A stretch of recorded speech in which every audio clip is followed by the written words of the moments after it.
can see on mine that tell you that the webinar or release call, because I hate the term webinar, is now live streaming on YouTube. So while I do that, um, Alexei, if you see other people joining, please feel free to welcome them in. Did you check who joined the first? No? Because probably we should have some prizes for these people. Yeah, we had 11 that joined the moment I opened it. So it was a combination of Alon and Eugene and Marcelo and Ramazan and Rodrigo and others. Actually, I checked that, and the first was Sean Struik. Hi, Sean. Nice to see you. Nice to see your contributions in this release. But I will tell about it a bit later. Hi, Ramazan. You was the second to join this webinar. And I see a lot of people, as usual. A lot of familiar names. Ellen, nice to see you. Eugene, nice to see you again. Oksana, nice to see you. Vitaly Kotik. I like your name, your second name. Yakov, nice to see you as usual. We will start in about 2 minutes. Your friends can join on YouTube or directly in Zoom.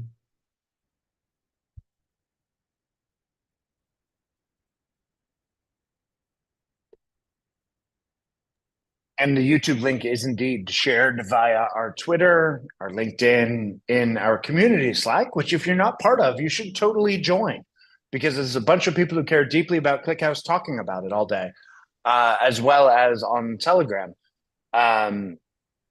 Alexei and I happen to be in the same country this week for a series of events, and Alexei said something at a meetup that I will remind you of right now as we begin the event, which is friends tell friends to use ClickHouse.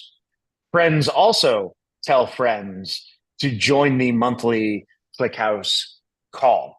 So please feel free to grab that tweet or LinkedIn message wherever you happen to do your socials and share it with others as well. I still see a couple of people joining, so we'll start in just a minute or two. A reminder that if you're watching us on the live call on Zoom, chat functionality is available to you. Please feel free to use it, as well as the question functionality and the if you're on, sorry, I was watching YouTube load slowly. If you're on YouTube, the thing that was just loading slowly in the background for me, please feel free to chat. I'm keeping an eye on it as well as our others, and we are more than happy to help you out. Hey, Robert, how are you doing? Welcome. Thank you for joining us on this call. I have 2 questions for you, Tyler. The first one is, what is a better name for our release webinar? And the second one, should we switch from Zoom to Twitch or whatever other platform? Yeah, one day we'll actually make the switch to StreamYard. That just requires more hours for me to configure than I have time in the day to do.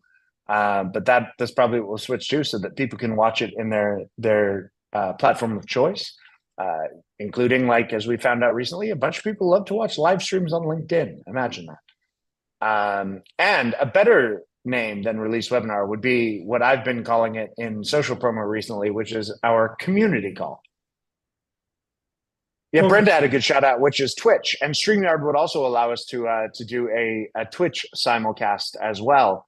In fact, Alexei was just on a Twitch stream with the AWS On Demand team talking about Graviton 4. So for those of you who are watching this now, or if you're watching it in the future, look that up, check it out. Alexei was talking about ClickHouse, ClickHouse Cloud, and our experience with Graviton broadly, but Graviton 4 in specific. So cool. Thank you, everyone, for joining. Super glad that you're here. We continue to see people come in, but content is deep and time is tight. So we're going to go ahead and get started. As I mentioned before, if you have questions, please feel free to raise them. We will address as many as we can throughout the session. And with that, Alexei, please take it away. We have so many features, so let's start. This is ClickHouse release 24.5, a summer spring release. So what do we have? 19 new features, 20 performance optimizations, and 68 bug fixes. Let's start with some small and nice and probably uninteresting features. Let me play with you. I will tell you about a feature, and you will try to tell me if this feature is actually interesting for you. The first one is about the map data type. In the previous ClickHouse versions, this data type that is basically a dictionary allowed only simple types for keys, like string type, integers, and similar. In the new version 24.5, it allows basically everything in the key. In this example, we create a map with a key represented by array of another map, and another map has a floating point value as a key. I don't know why, but why do you need this? But it works. I checked it just several minutes ago, and I was really surprised that you can even put an empty array as a key, like in this example, or do it like this, an array with map, and everything works. Okay, another small feature, NumPy as an output format. If you're following our webinars for a long time, for half a year at least, you know that in the release 23.10, we introduced a feature of reading NumPy data for data processing directly inside ClickHouse or ClickHouse local. But in the new version, you can also output data in the NumPy format. Like in this example, I'm outputting a two-dimensional array. By the way, let me just challenge this. Let me copy-paste these queries and see if it will actually work. I have something interesting here, but let me do something boring first. Some features just have to be tested properly. Properly, I mean live, by using live demos. So let me start ClickHouse local. You can do it using a simple alias ch. Ch two letters will start ClickHouse local. And let me first check what I will write, two-dimensional, just a single dimensional array, but 10 records. And in NumPy, it will be two-dimensional array. What if I will write format npy? It works, but it outputs some binary data to the terminal. Let me output it into a file, test.npy. Okay. I can select from this file back like this. It works, but also I have to check that it works from Python. Interesting. If it will actually work. And it does not actually work because Python is not so easy. Who knows Python? Mark, could you please help me? It wants you to delete. I think it's the indentation, isn't it, on the beginning of the import numpy if you delete all the spaces. Okay, I will just remove all this indentation. Yeah, I think if you have it all on one line, it's going to just work. Yeah. I will not even bother with, actually I do bother with white spaces, and it does not work for an obvious reason. I will Commas versus semicolons is what Well, Ramazan is calling out in chat. don't have this module installed. You know, Python is not as easy as ClickHouse. At least I have to do some boring stuff. And this also does not work because I have nothing here, but I have to do this demo.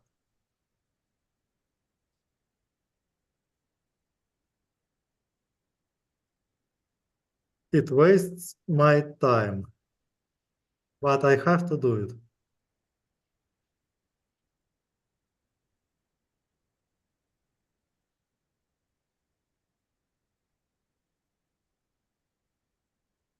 And it works, finally. Success. Yeah, this feature works as expected. Okay, another very small feature, a new function named clamp. And what it does, it clamps the value to the specified interval. And we did not even need this function because you can write it with two different functions like greatest and least, or their synonyms like max2 and min2, and everything works. But now it is just a bit better. Another feature, support for reading container formats directly from S3. By containers, I mean something like tarballs, like tar.gz, or zip archives, or 7z. So archives that contain a lot of files inside. And you can directly address these files inside these containers with this special syntax. And you know that for local file system, it was already supported since almost a year. In the new version, it is also supported for S3.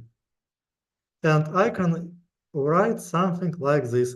What do you think if I will copy paste this query to just copy paste it here? Will it work? Mark, your bet. And paste it. Let me see. Yeah, I will paste this query. Yeah, I think so. I also think so. We are a decent software engineers. Our code should work.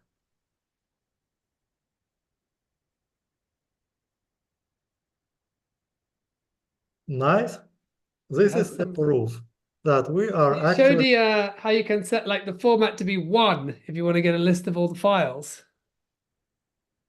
Format 1, right? Can you do that? Yeah, you like change like I think it's the second argument maybe becomes 1. No, like the input format where you read it. Does it do that? Like that's what it does on the file one. Yeah. You do yeah, like can you do that? The second argument will be the format that we want to read. So yeah, and then you do like underscore, is it underscore file? Yeah. And we will select underscore file.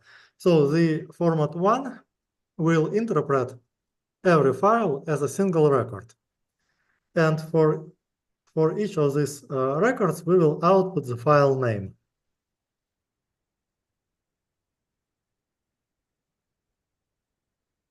Only one. Oh no. The file name is identical in every archive. So we need path, don't we, rather than file? Let me also do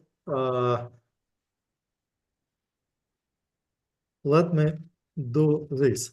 There is another virtual column named path. Okay, it works as expected. So Mark, you are also a decent engineer like me. everything works. Okay, what about usability improvements? Something small, but something that makes a difference. The first one is about allowing trailing commas in insert. So take a look at this query. Looks like a usual query, but it has this comma in the list of columns and this in the list of values. And I don't know any database that has support for these trailing commas. And probably it looks unnecessarily. But take a look at this query. In this query, it looks very natural. And quite often you write the query this way, and sometimes you struggle to understand why the database does not accept it. But ClickHouse will accept it since version 24.5. Auto detection of compression in shell redirection to standard output. What it is about. Let's take a look. Let's suppose you want to convert data from one format to another, and you can do it with ClickHouse local easily like this. Select from one file into another out file.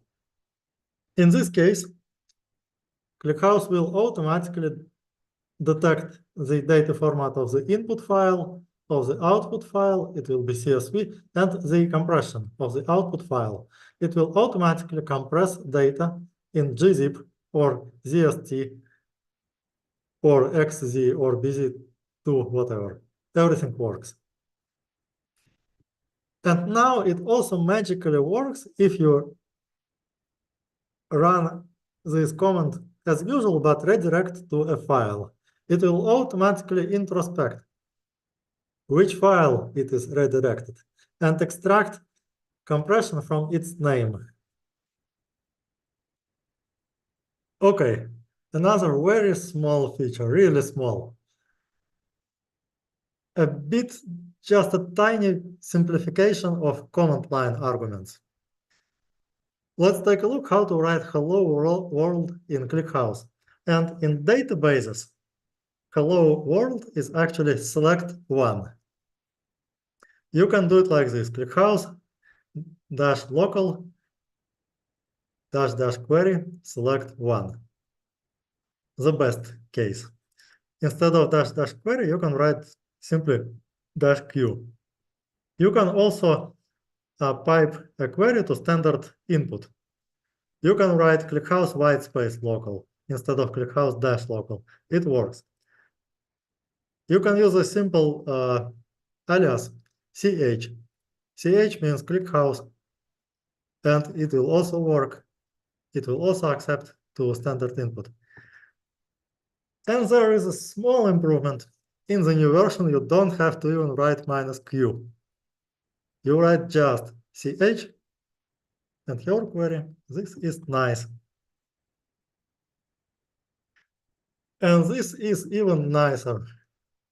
Sometimes I am trying to make a joke that this feature is needed for managers, but I don't want to disappoint. I don't want to offend people.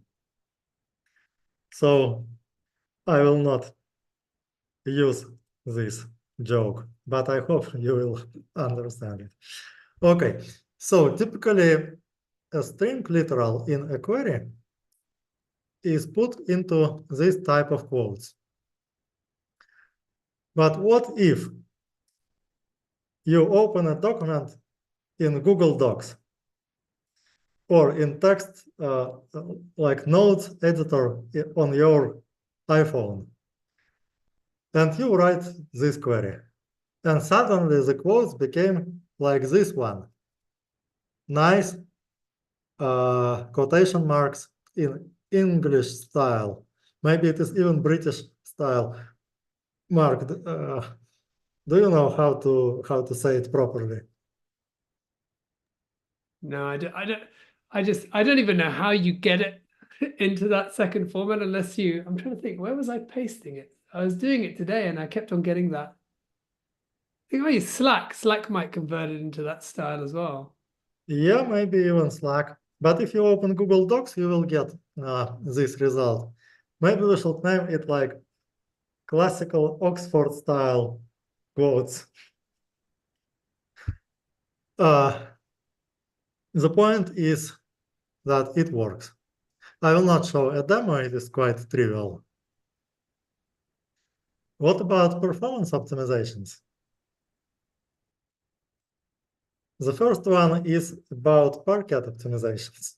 Probably you are already bored with parquet optimizations and you are going to ask, why do you optimize parquet reading in every version? And the answer is because we can. There is still a room for improvement. And we have a new fast parquet reader. And in the version 24.5, it is enabled by default. I will not tell you how faster it is. You just install the latest ClickHouse version and you will see the difference. Faster string functions. There are a couple of functions with UTF-8 suffix. These functions can correctly do some tasks like reversing characters of a string in UTF-8 or converting it to lower or uppercase, adding padding characters, etc. In the new version, we just introduced a shortcut. We very quickly try to check if the string is actually ASCII instead of UTF-8. And if it is 100% ASCII, we process it faster. And a similar optimization with shortcut for a function split by regular expression. If you manage to make a regular expression with just a single character, like dot or comma or anything else, it will work as fast as another function split by char. We just do it implicitly. Okay, another optimization. Faster index analysis. If you have tables with several trillions of records and you have secondary indexes, min-max, set, Bloom filters, etc. Sometimes index analysis just takes too long, too much time. It can delay query processing for several seconds. And I was really distracted by this delay, so I optimized it. And now for indexes of type set, it is up to 1.5 times faster. Actually, I was not satisfied by this optimization, so I have a second optimization, but it will be for the next release.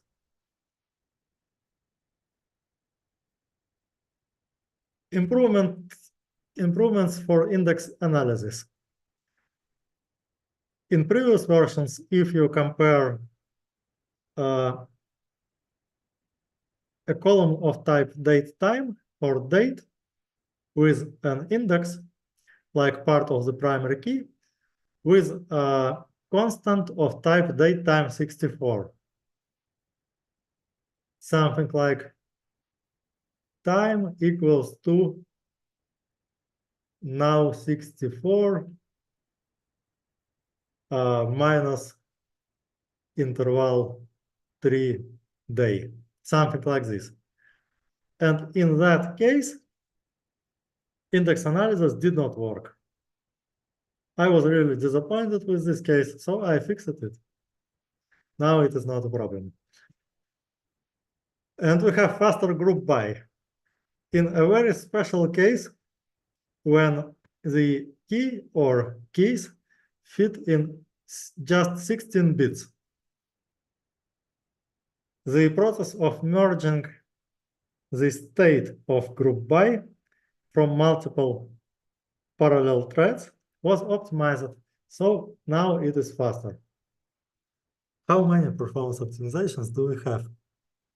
Interesting. I forgot. Maybe we have yet another one.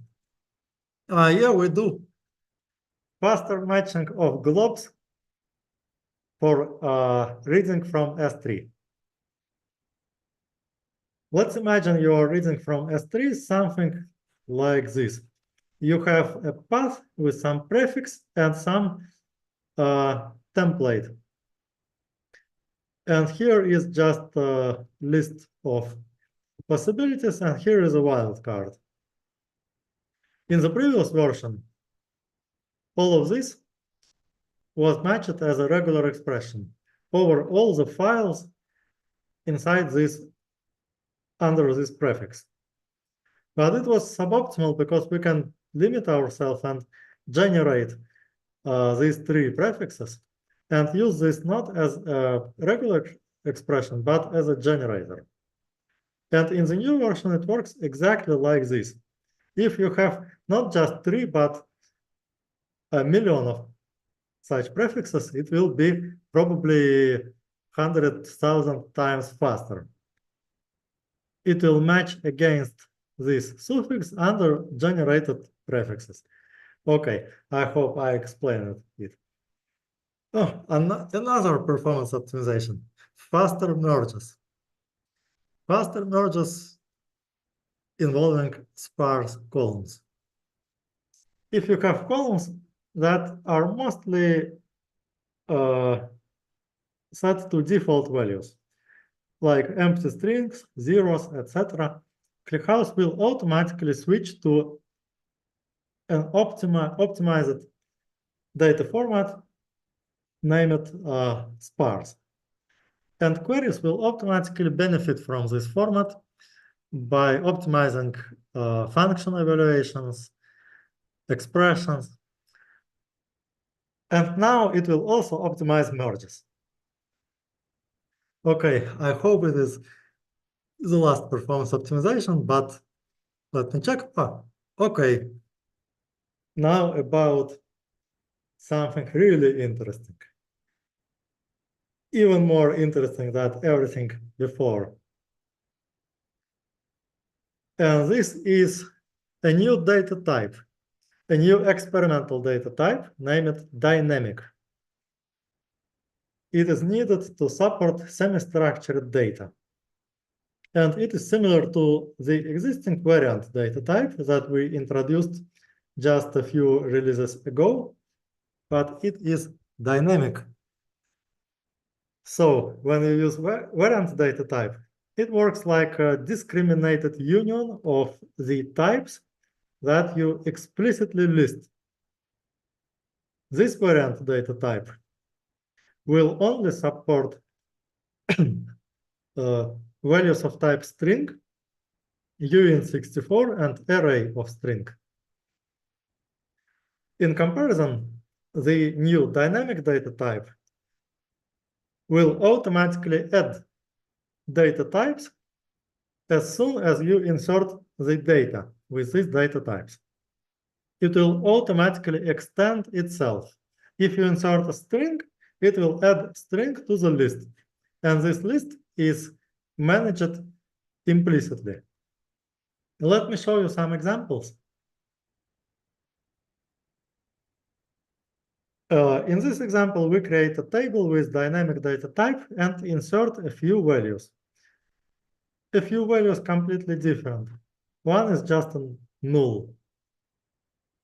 Another is 42, a number, a string, an array of numbers. If you simply select the value, you will get all these values. No surprise here.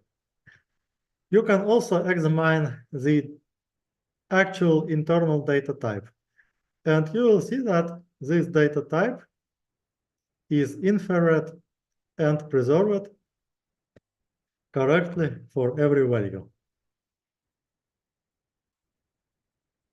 You can create values of dynamic data type by casting from a column like this, cast hello world as dynamic.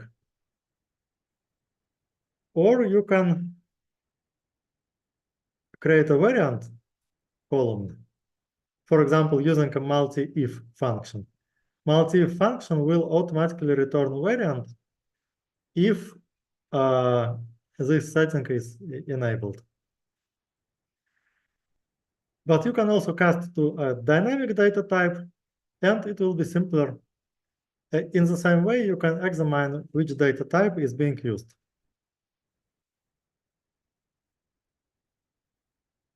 And to examine the values, you can directly access the corresponding subcolumns using this dot notation. One option is a dot notation. It is easy for string or integer. It is almost as easy for complex data types. Just don't forget to code them. And also you can use a function dynamic element.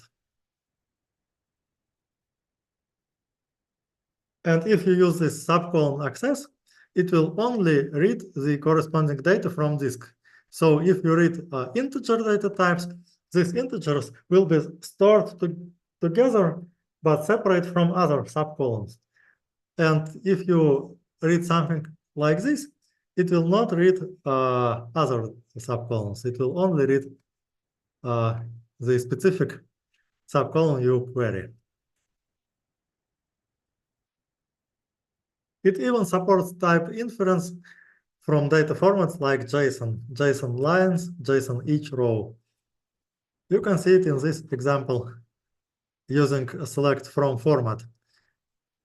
In the same way, you can insert JSON each row to a table with dynamic data type, and this dynamic data type will accommodate everything that you have in the JSON.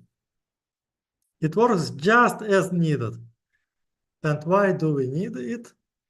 This data type is almost the last step for the implementation of JSON data type, probably for one of the next releases. For now, you can enable this experimental data type and start to trying it, playing with it, and share your feedback. Okay, what else? Now, what about Azure support? You can see a lot of changes in the release 24.5. One is support for workload identity, whatever it means. Another is optimization for backups with server-side copy, or support for a new type of metadata that we introduced in the previous version for S3, but now it is also for Azure Blob Storage. Why do we finally paid attention to Azure? What for? Because in ClickHouse Cloud, we launched our servers on Azure in beta just 1 week ago. Now you can create your service and select Azure instead of AWS or GCP if you need it. And now we are available on all three major cloud providers. We even have a partner service with AliCloud, but it is another story. By the way, what do you recommend to add next? We have AWS, we have GCP, we have Azure. What will be next? Write your proposals, opinions in the chat. You got Hetzner. Hetzner, okay, maybe. What else?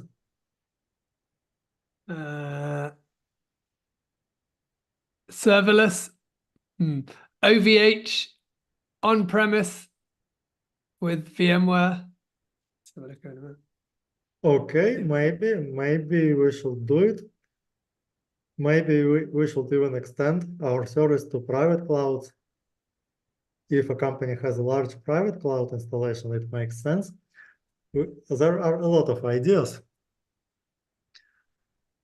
Okay, another feature is quite small, but I like it. I like it a lot. It is nice. A new data format named form. And this data format looks like this. It represents, by the way, if someone raised a hand, maybe you can ask your question in Q&A. We will answer during our Q&A. Okay, this represents the format used by HTML forms to send the data, at least one of several formats, named XWWW form URL encoded. And by using this format, you can directly post forms from HTML into ClickHouse, but not only from HTML, also from JavaScript libraries, such as Boomerang.js. This library implements real user metrics, real user monitoring for website performance analysis.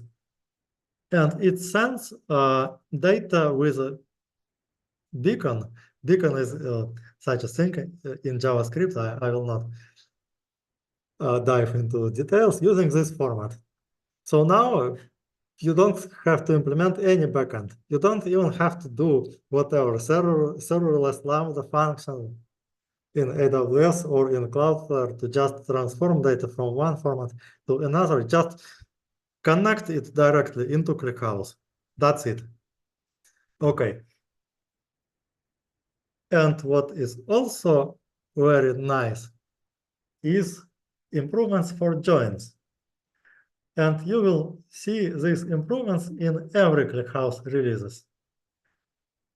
I guarantee every release will have something to improve joins.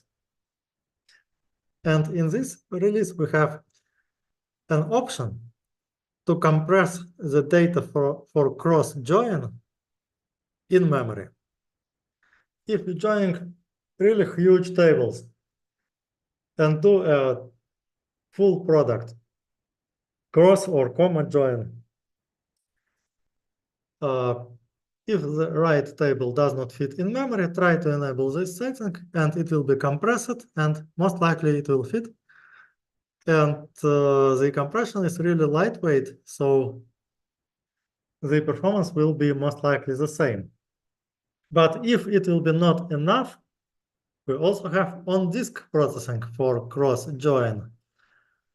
It will create temporary tables on disk, read these temporary files subsequently, maybe multiple times. And the goal is to process literally every cross-join that you can imagine. If you join 1 billion record table on another billion record table, how many records it will generate? Mark, do you know the word for this? No, billion? I don't know the proper word. It's just a lot, isn't it? Yeah, just a boatload of data. So what will happen if you do that now? It's going to go onto the disk. It will write the right table on disk. It will just a billion records. It will go through the left table record by record and read the right table multiple times and stream the results to the client. So it will not require a large amount of disk space. It will not require a large amount of memory. It will only stream a lot of resulting records to the client. Well, unless you do like a group by in the query and end up like putting everything into memory. Oh, you're making it so much complicated. Quintillion apparently is the proper Yeah, name. exactly. Let's try to generate quintillion records in ClickHouse and see how long it will take. Break your server. Okay, another improvement that is currently. Do you know what the last question was? When will non-equal joins be here? And then the Yeah, slide. today. The answer is today. It is still under a flag, experimental flag. But if you enable it, you can do not only equality comparisons, but also non-equality and probably even more. So it is for you to try to check if it will be ready and no complaints. We'll just enable it by default. Okay, another nice thing is CHDB. If you don't know what is CHDB, it is ClickHouse inside a library. And this library can be inside Python, inside Go, and probably many other languages. By the way, I just came up with an idea. If I was so brave to install NumPy, maybe I will install CHDB. Mark, what do you think? Will it work? Yeah, let's do it. It works, and the size is not big, just 100 megabytes. Maybe NumPy was smaller, but still quite okay. Okay, so in CHDB, you can write a Python script and process whatever data. Everything that ClickHouse supports, S3, HDFS, local files, Azure, MySQL, Postgres, MongoDB, Redis, no, everything. But also you can process pandas data frames. And apparently, it works twice as fast as some of ClickHouse contenders. So it is a really good tool to try and use it for data analysis. What is also new, you can process user-defined data types. Whichever data type you have, you just create this reader class with two functions. And then in ClickHouse query, you use this table function Python and specify reader.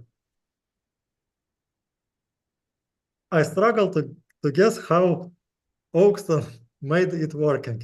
It looks like really magic feature. Okay, what else do we have as a small bonus? The small bonus is the support for a new CPU architecture, Long Arch 64. I don't have any machine on these architectures. But now ClickHouse can be compiled and run on this type of machines. It is MIPS based. So today we have production support for two architectures, x86-64 and ARCH-64, that are also named AMD-64 and ARM-64.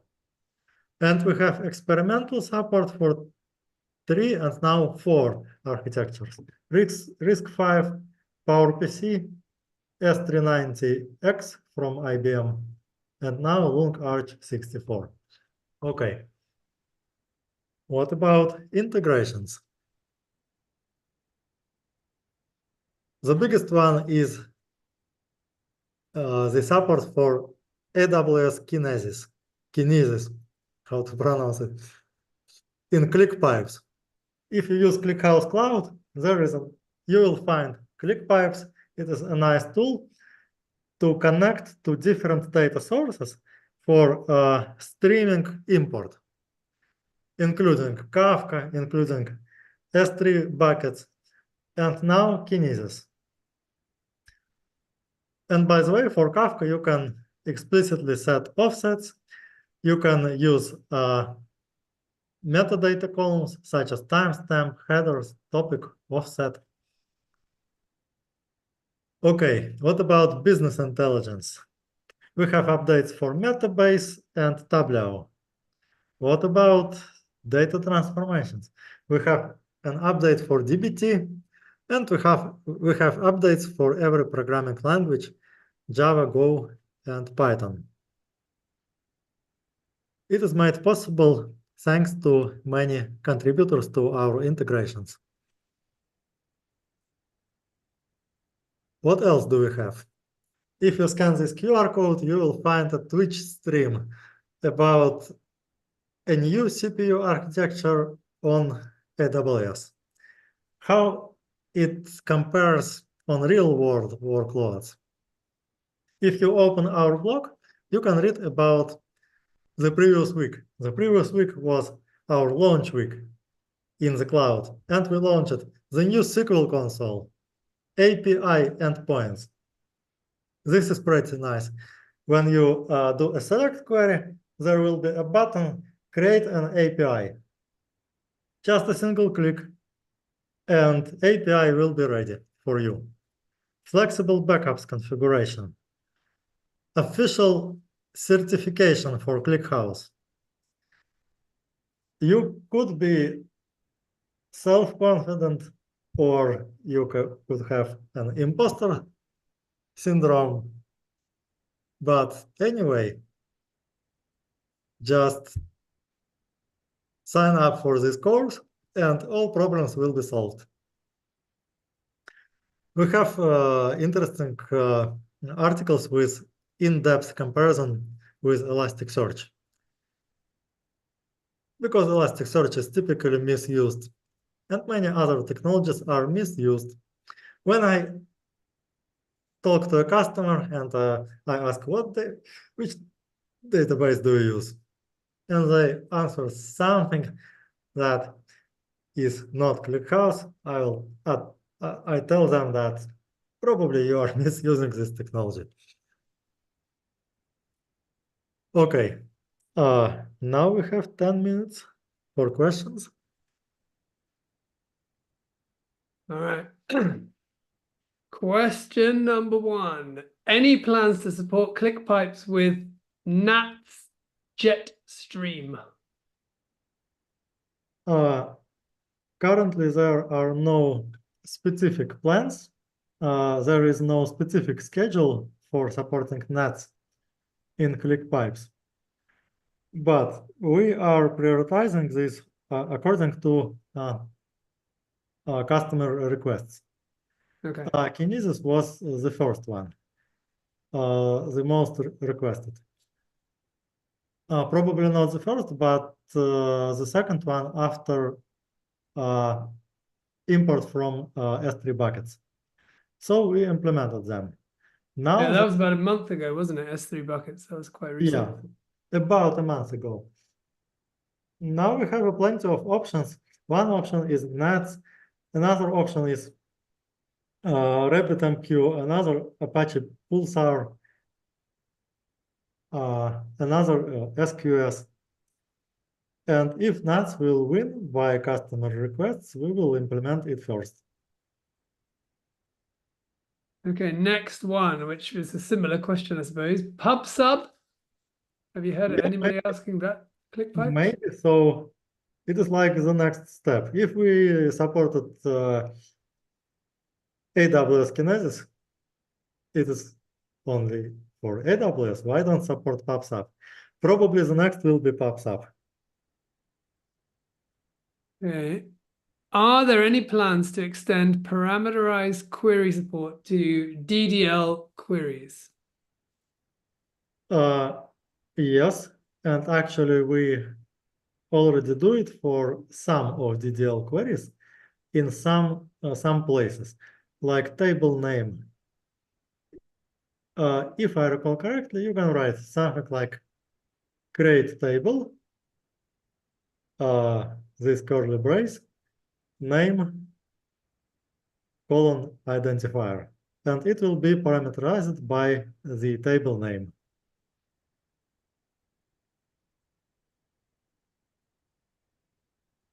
Next question. Have you passed the ClickHouse developer exam?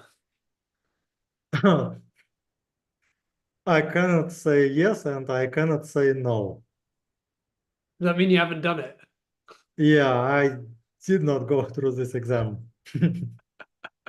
He is the exam. Yeah, probably. Let me put it like this. I will try to pass the official ClickHouse exam. And maybe this exam will pass me. Yeah, exactly. Okay, another question. This one is from a little while ago. Actually, there's two questions. I'll do the most recent one first. How is the dynamic column different from the experimental object type? The experimental object type is obsolete and will be removed. Okay.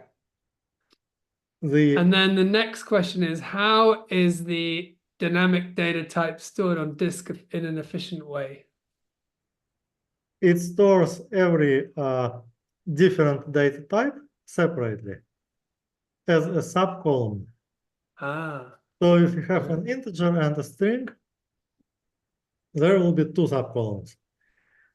And if you request only integer, it will read only the integer subcolumn. So if you did loads and loads of types, you'll have loads of subcolumns basically stored everywhere.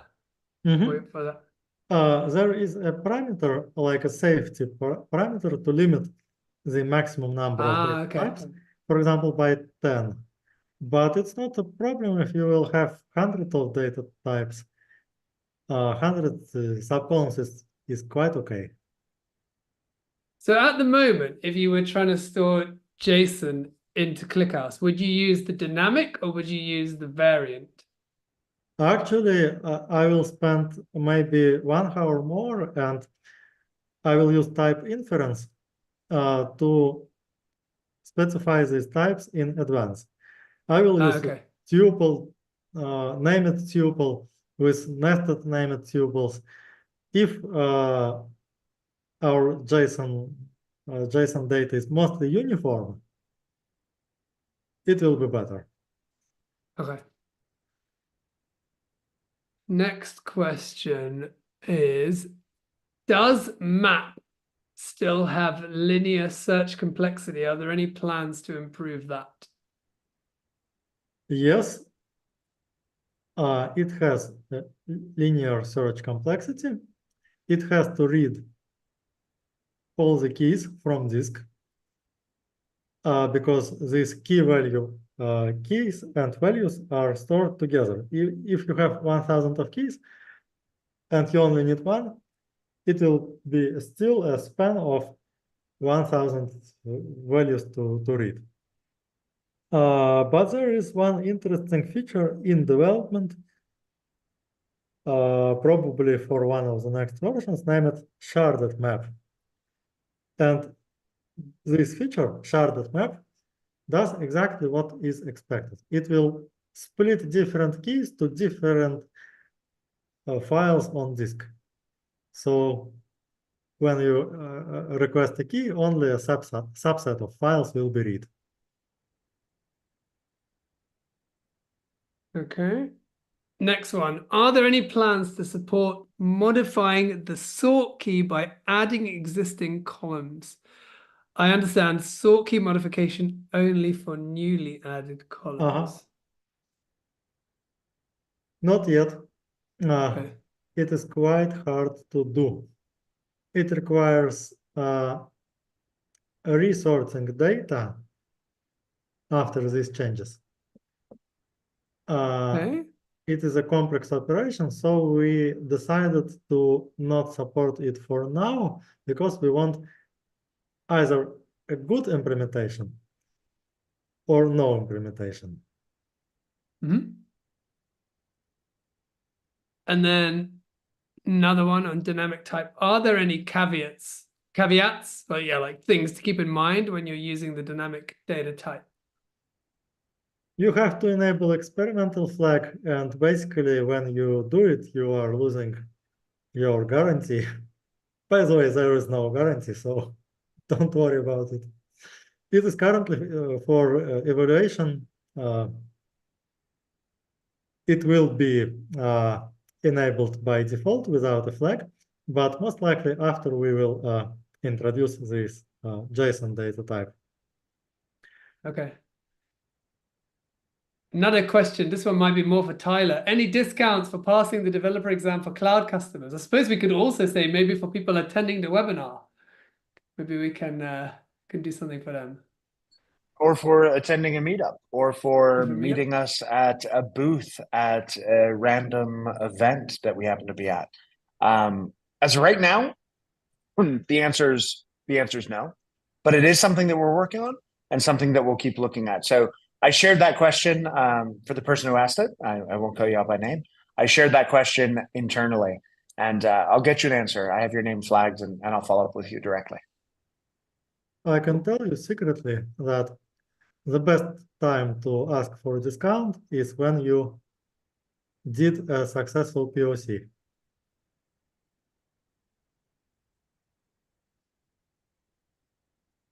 Good tips. And can we do a little reminder, like when a feature is experimental, like what has to happen for it to become like not experimental? So like, I'm just trying to think, like some things that are currently experimental, for example, are, well, obviously the types you introduced, variant, dynamic. Another one we did a few releases ago was refreshable materialized views. How do we go from, like, what has to happen for it to be not experimental anymore? The completeness of implementation. For example, for refreshable materialized views, we missed a few details, like supporting replicated databases and supporting table append mode instead of replace. As soon as they are implemented, we make it production ready. And obviously, if there is no backlog of issues reported. Almost the same for variant and dynamic. Actually, the variant data type has a really high quality of implementation, and we did not find any significant bugs during the past month. But we decided to collect several features together. The variant data type, dynamic data type, and the next JSON data type that will finally replace the old object data type. And as soon as we have cleared backlog of issues, incompleteness, it will be production ready. Cool. Okay. Someone asked, oh, Sean, is there a way to list all of the experimental features? And a reply is showing how to find them in the system settings table. So I think that's a pretty good answer. Another one, can I use the replicated merge tree to replicate my company database to cloud? Okay, then in brackets, since our pipeline has lots of backfilling old data spontaneously, we can't just use remote secure. If we do, we lose backfill data. This one might be easier, Ramazan. If you post it in the Slack, the ClickHouse Slack, it might be a bit easier to answer it on there, I think.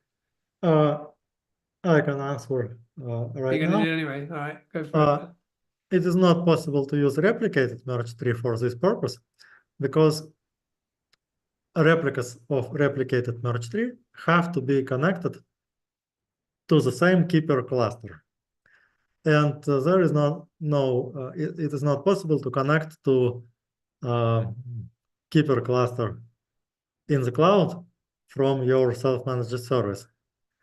One of the reasons is that the cloud is using a different table engine, shared merge tree. Self-managed are using replicated merge tree. But there is another way. You can use distributed tables. Distributed tables can push the data to another server in a robust way. So basically, you define a cluster and insert into distributed table based on this cluster and this distributed table will push this data to the cloud. It even has the queue of data on disk, so it can be accumulated, then push it to the cloud, or just push it in real time.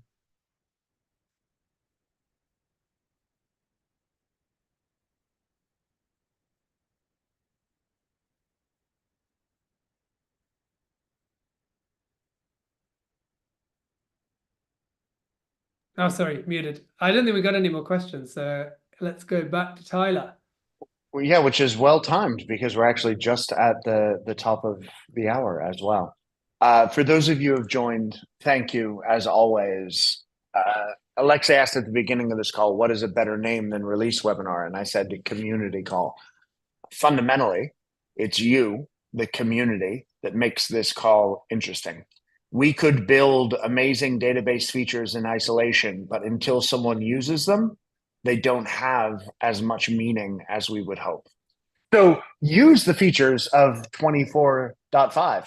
Tell us what's amazing. Tell us what's not amazing. And to Mark's point, feel free to tell us on GitHub or on clickhouse.com/Slack. We've been at a number of events recently, as you can tell, as I'm sitting in an awkward hotel room.